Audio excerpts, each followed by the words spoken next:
It started like any other morning. Quiana Mann stood in the basement, folding laundry, lost in the rhythm of her daily routine. She didn't hear the quiet footsteps getting closer. She had no idea that a threat was already in the room with her. Then a gunshot, the deafening crack of a bullet. Quiana collapsed. The house fell silent. Upstairs, the security cameras had been unplugged. No witnesses, no evidence. But what happened next was even more disturbing. Hello, true crime investigation enthusiasts. My name is Anton, and today we will be discussing a tragic case from Milwaukee, Wisconsin. Quiana Mann was a single mother with 2 kids living in Milwaukee, Wisconsin, and her life was not an easy one. Each morning, before the sun had fully risen, she would wake up early to get her children ready for school, all while preparing herself for another long day at work. Working in the field of behavioral science, Quiana poured her heart into her job, but the balancing act between work and family was a constant challenge, leaving her little time to catch her breath. Financial pressures weighed heavily on her shoulders as she managed all household expenses alone, the cost of childcare, school supplies, and daily necessities stretching her budget to its limits. Without a partner to share the burden, every decision, whether arranging a doctor's appointment or attending a school meeting, fell solely on her tired shoulders, leaving her feeling overwhelmed and, at times, isolated. Even though Quiana worked in a field that brought help to others, she felt that there was hardly any time left for her own well-being. Each day passed in a whirlwind of tasks at home and at work, leaving her little chance to relax or simply breathe. In her close-knit community, the struggle was even more pronounced. Quiana often faced the challenge of limited resources available for single parents. She reached out to friends and local organizations, hoping for support, yet the constant demands of daily life made it difficult to get the help she so desperately needed. This was the life Quiana Mann led in Milwaukee, a life marked by determination and resilience, as she worked tirelessly to secure a brighter future for her children while overcoming the heavy burdens of being a single working mother. Among her children was Nico, her youngest, just 10 years old, who faced his own battle with mental health issues. Diagnosed with mood and conduct disorder, Nico often struggled with challenging behaviors, and his family knew that he needed the help of a therapist to guide him through these turbulent times. Nico was known to have multiple imaginary friends who spoke to him. His grandmother recalled moments when he claimed to hear voices that belonged to 2 little girls who whispered instructions to him, guiding his actions in ways that no one could understand. But there was another, an imaginary friend who didn't just talk. This one encouraged him to do bad things. His sister revealed that anger and rage had been a part of Nico's life for as long as anyone could remember. There were moments when his emotions spiraled beyond control, leaving those around him both concerned and afraid. Family members described Nico as a boy who was both intelligent and manipulative. Even at the age of 4, he showed disturbing tendencies. One disturbing incident stood out. He had picked up his small puppy by its tail and swung it around, ignoring the helpless creature's cries of pain. His mother, deeply disturbed by what she witnessed, made the difficult decision to give the dog away, hoping to prevent further harm. But that wasn't the only incident. On another occasion, Nico took a balloon, filled it with a flammable liquid, and set it on fire.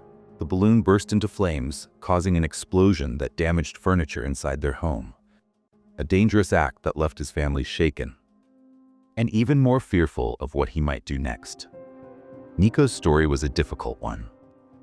A story filled with unsettling moments that weighed heavily on the hearts of those who loved him.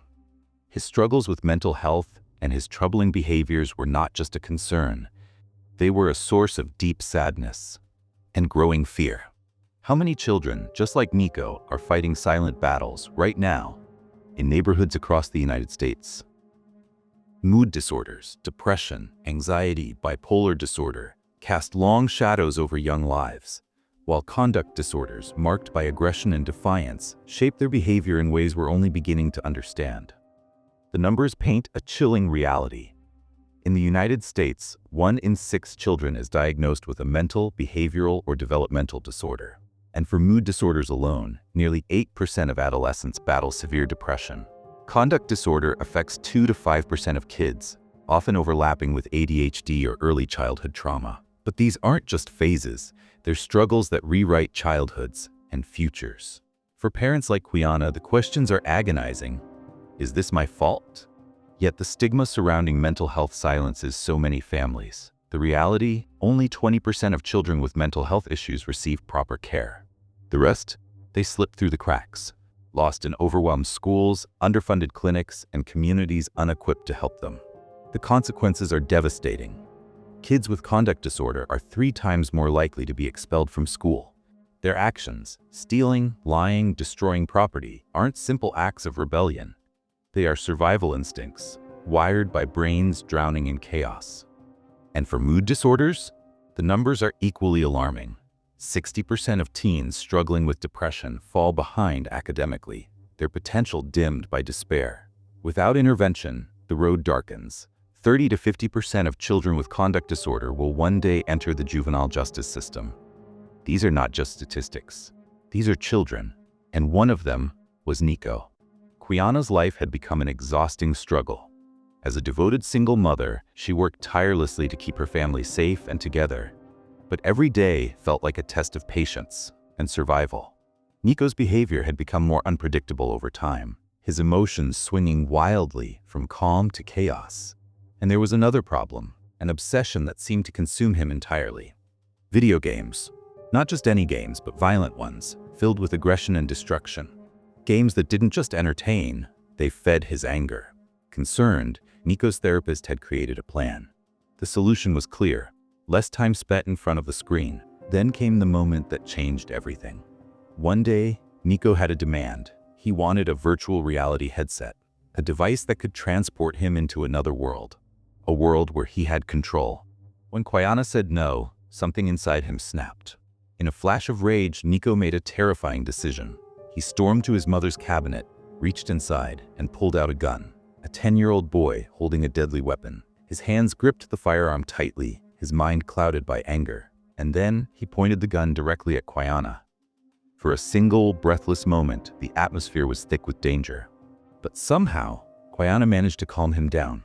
She spoke softly, carefully, just enough to diffuse the immediate threat. But in that terrifying instant, she understood the truth. This was no longer just about tantrums or disobedience. This was something much darker. And if she didn't act fast, the next time, there might not be a way to stop him. Determined to protect her family, Quiana made a decision. She bought a lock safe online and secured the firearm inside, hoping, praying that it would keep them all safe. But sometimes, locks are not enough to stop what's coming. Deeply worried about Nico's growing anger and impulsive actions, Quiana knew she had to do more. More than just locking away the gun.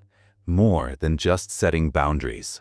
She installed security cameras all around their home. Her reasoning was simple. If something bad ever happened, if the unthinkable took place, the cameras would capture the truth. They would show the world exactly what had occurred. This was a mother's desperate attempt to protect her family. But even with all her careful steps, even with all her love, Quiana was fighting a battle that was slipping beyond her control. And Nico, he knew it. He understood that those cameras were watching him, that they could expose his darkest moments. So he did what he had to do. He unplugged them. Monday, November 21st, 2022, 6 a.m. Quiana gently woke Nico up. 30 minutes earlier than usual. For most children, this would be nothing more than a small adjustment, a minor inconvenience. But for Nico, it was a spark. The rage was already there, simmering beneath the surface. The day before, Quiana had refused to buy him a VR headset. A simple no had sent him spiraling. And now, as he sat in bed, his mother's voice pulling him from sleep, that rage ignited. Quiana didn't know. She had no idea that the night before, Nico had stolen the key to the safe. While the house was quiet, while the world around him slept, Nico crept into his mother's room. He used the key and the lock released. He grabbed the gun, and then he made his way to the basement. Quiana was there, folding laundry, lost in the simple, ordinary moment of her morning routine. She never saw him coming.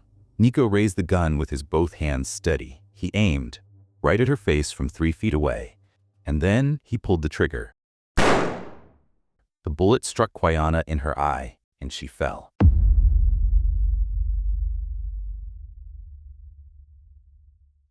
The cameras Nico had unplugged, they saw nothing. No footage, no evidence.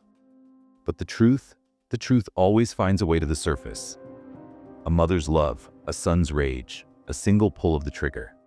Quiana Mann lay lifeless in the basement, but for Nico, life simply moved on. There was no panic, no regret, no tears. Instead, he picked up his tablet, opened Amazon, and ordered the VR headset he had wanted so badly, his favorite one. The kid had just turned to pure evil mode. Not long after, Nico's sister arrived home. She hadn't been there when it happened, but something felt off. Where was their mother? She turned to Nico, and that's when he told her.